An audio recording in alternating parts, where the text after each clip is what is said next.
बिस्मिल्लाहिर्रहमानिर्रहीम।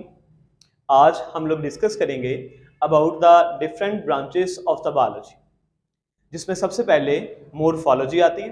Morphology is the study of the external structure of the living organism. इस दुनिया में पाए जाने वाले जो डिफरेंट लिविंग ऑर्गेनिजम्स हैं, अगर हम लोग उनके एक्सटर्नल स्ट्रक्चर की स्टडी करें, उनकी बनावट की स्टडी करें और ये देखें कि उनकी शक्लो सूरत किस तरह की, तो ये सारी जो स्टडी है ये मोर्फोलॉजी के अंदर आती है। The second one is the anatomy. Anatomy is the study of the internal structure of the living organisms. अगर हम लोग डाइसेक्शन के जरिए लिविंग ऑर्गेनिज्म के इंटरनल स्ट्रक्चर की स्टडी करें, ये देखें कि हमारे हार्ट की लोकेशन कहाँ पे है, हमारे हार्ट का स्ट्रक्चर कैसा है, हमारे लंग्स का स्ट्रक्चर कैसा है, तो this study is included in anatomy. The third one is the histology. Histology is a offshoot of the anatomy. It is a branch of the anatomy in which dissection is also required. The microscopic study of the living tissues, living organism की body के जो tissues हैं, उनकी microscope के जरिए जो study है, this include in the histology. The fourth one is the physiology.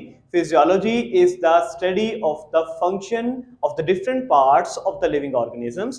Living organisms में पाए जाने वाले जो different parts हैं, उनके functions की जो study है वो physiology में आती है। Physiology में ये study किया जाता है कि हमारा heart कैसे काम करता है। through the ECG के जरिए हम लोग ये check करते हैं कि हमारे heart की working किस तरह से होती है। The next one is the embryology.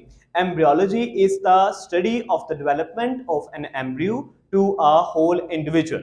एक एम्ब्रियो की पूरे इंडिविजुअल में कन्वर्जन होने के दौरान उसमें जितनी भी चेंजिंग्स आती हैं, उन सारी की सारी चेंजिंग्स की जो स्टडी है वो एम्ब्रियोलॉजी में आती है। हम लोग जानते हैं कि लिविंग ऑर्गेनिजम्स इस दुनिया में पाए जाते हैं, उनमें ज़्यादातर लिविंग ऑर्गेनिज्म सेक्सुअल रिप्रोडक्शन के जरिए अपने नए इंडिविजुअल्स की फॉर्मेशन करते हैं, जिसमें स्पर्म जो मेल के अंदर प्रोड्यूस होते हैं and the egg cell which are produce in the females, वो आपस में कंबाइन करते हैं और कंबाइन करके वो जाइगोट की फॉर्मेशन करवाते हैं। जाइगोट कन्वर्ट होता है into a cluster of cells which is known as the embryo. Embryo फिर डिफरेंशिएट होता है इनटू आईज, इनटू ईयर्स और एक पूरा का पूरा इंडिविजुअल जो है वो इससे बन जाता है। And this study in which embryo is converted to a whole organism is included in the embryology. The next one is the ecology. Ecology is also known as the environmental biology. इस branch में हम लोग ये study करते हैं कि what is the relationship of the living organism with their environment. जैसे कि अगर हम लोग प्लांट्स की बात करें तो हम लोग जानते हैं कि प्लांट्स के अंदर फोटोसिंथेसिस का रिएक्शन होता है और उस फोटोसिंथेसिस के रिएक्शन में वो हवा से कार्बन डाइऑक्साइड लेते हैं, अपने एनवायरनमेंट से कार्बन डाइऑक्साइड लेते हैं और रिटर्न में एनवायरनमेंट को ऑक्सीजन गैस प्रोवाइड करते हैं। इसी तरह से ह्यूमंस हैं वो रेस्पिरेशन के जरिए अपने एनवायरनमेंट से ऑक्सीजन लेते हैं और अपने एनवायरनमेंट को कार्बन डाइऑक्साइड रिटर्न करते हैं। इसी तरह से हम लोग जो डिफरेंट ऑटोमोबाइल्स को यूज़ करते हैं या रेफ्रिजरेटर्स को यूज़ करते हैं, इससे हम लोग कैसे अपने एनवायरनमेंट को नुकसान पहुंचा रहे हैं, ये सारी की सारी स्टडी इकोलॉजी के अंदर आती है। The next one is palaeontology. Palaeontology is the study of the fossils. Fossils are the remains of the extinct organisms. ऐसे organisms जो इस दुनिया से नापैद हो गए हैं, ख़त्म हो गए हैं, उनकी हड्डियाँ या उनके बाक़ियात जो हमें ज़मीन के नीचे से मिलते हैं, उनको fossils का नाम दिया जाता है और उन fossils की स्टडी को पैलेंटोलॉजी का नाम दिया जाता है। जैसे कि हमने अपनी पूरी लाइफ में किसी भी डायनासोर को लाइव नहीं देखा, लेकिन हमें कैसे पता चला कि डायनासोर की तरह के ऑर्गेनिजम्स भी कभी इस दुनिया में होते थे? वो उनकी बाकियात से, उनकी हड्डियों से, जो कि पैलेंटोलॉजिस्ट को जमीन के नीचे से मिली और उन फोसिल्स की स्टडी को हम लोग पैलेंटोलॉजी का नाम देते हैं। The next one is evolution. Evolution से मुराद है कि इस दुनिया में पाए जाने वाले जितने भी लिविंग ऑर्गेनिजम्स है, अकॉर्डिंग टू द बायोलॉजी, वो सारे के सारे लिविंग ऑर्गेनिज्म एक ही ओरिजिन से इवॉल्व हो गए हैं। आज जो हमारे पास लिविंग ऑर्गेनिजम्स मौजूद हैं वो आज से पहले इस फॉर्म में मौजूद नहीं थे।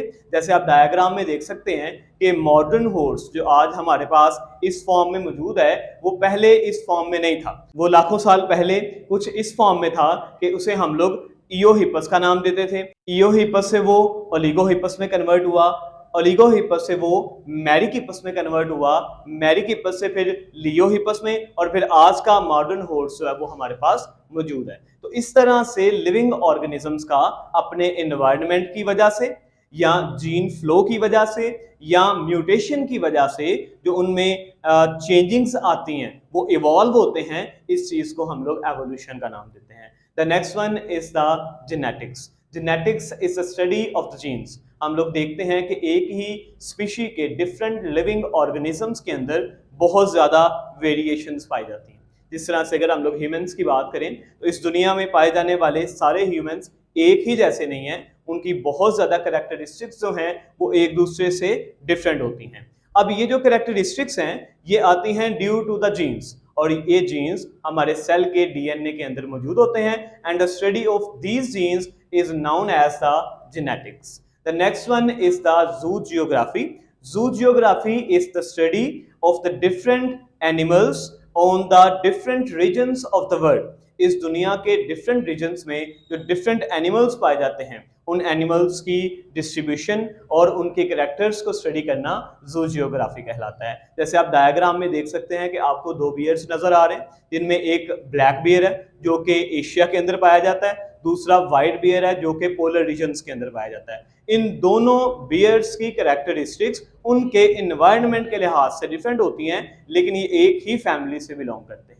The next one is the molecular biology. Molecular biology is the study of the different molecules which are present in the body of the living organism. हमारी बॉडी में, लिविंग ऑर्गेनिजम्स की बॉडी में तीन तरह के मेन मॉलिक्यूल्स पाए जाते हैं। First one is the DNA, second one is the RNA and the third one is the protein.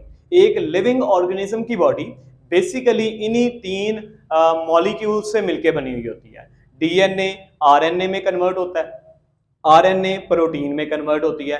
DNA का आरएनए में कन्वर्ट होना ट्रांसक्रिप्शन कहलाता है, आरएनए का प्रोटीन में कन्वर्ट होना ट्रांसलेशन कहलाता है, और इन मॉलिक्यूल्स की जो स्टडी है वो मॉलिक्यूलर बायोलॉजी कहलाती है।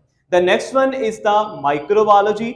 Microbiology is the study of the microorganisms which are present in this world. इस दुनिया में पाए जाने वाले ऐसे लिविंग ऑर्गेनिजम्स जो हमें नेकेड आई से नजर नहीं आते और उन्हें देखने के लिए हमें माइक्रोस्कोप की जरूरत होती है, तो उन लिविंग ऑर्गेनिजम्स की स्टडी को हम लोग माइक्रोबायोलॉजी का नाम देते हैं, such as bacteria, viruses, amoeba, microscopic fungi etcetera. The next one is the freshwater biology. Freshwater biology is deal with the study of the organisms which are present in the freshwater bodies. इस दुनिया में water को हम लोग दो categories में divide करते हैं। फ्रेश वाटर में वो सारा का सारा पानी आता है जो कि ओशन और सी के अलावा है, मतलब वो पानी जिसे हम लोग पी सकते हैं, उनमें रिवर्स का पानी, पाउंड्स का पानी, लेक्स का पानी या अंडरग्राउंड वाटर जो है या रेन वाटर जो है, वो सारा का सारा पानी फ्रेश वाटर में आता है। और इस फ्रेश वाटर में पाए जाने वाले एनिमल्स, इस फ्रेश वाटर में पाए जाने वाले प्लांट्स और माइक्रो ऑर्गेनिजम्स की जो स्टडी है, this is known as the fresh water biology. The next one is the marine biology. Marine biology is the study of the life of the marine water, the water which is present in the sea and the ocean। sea और ocean में पाए जाने वाला जो water है उसे हम लोग marine water कहते हैं, और उस marine water में पाए जाने वाली जो life है उस life की study को marine biology का नाम दिया जाता है। The next one is the parasitology। Parasitology is the study of the parasites। Parasites ऐसे living organisms होते हैं जो अपनी host की body के अंदर या ऊपर रहते हैं, उनसे फूड लेते हैं, शेल्टर लेते हैं, और बदले में जो है वो उन्हें हार्म करते हैं या उनमें डिजीजेस कॉज करवाते हैं, उन्हें हम लोग पैरासाइट्स का नाम देते हैं। उन पैरासाइट्स की स्टडी को पैरासिटोलॉजी का नाम दिया जाता है। The next one is the human biology. Human biology is the study of the human beings. अगर हम लोग किसी भी मैन के, किसी भी ह्यूमन की बॉडी की फिजियोलॉजी, एनाटॉमी, जेनेटिक्स, एवोल्यूशन या इन सारी चीज़ों की स्टडी करें तो ये ह्यूमन बायोलॉजी कहलाती है, इसको हम लोग ह्यूमन बायोलॉजी का नाम देते हैं। The next one is the social biology.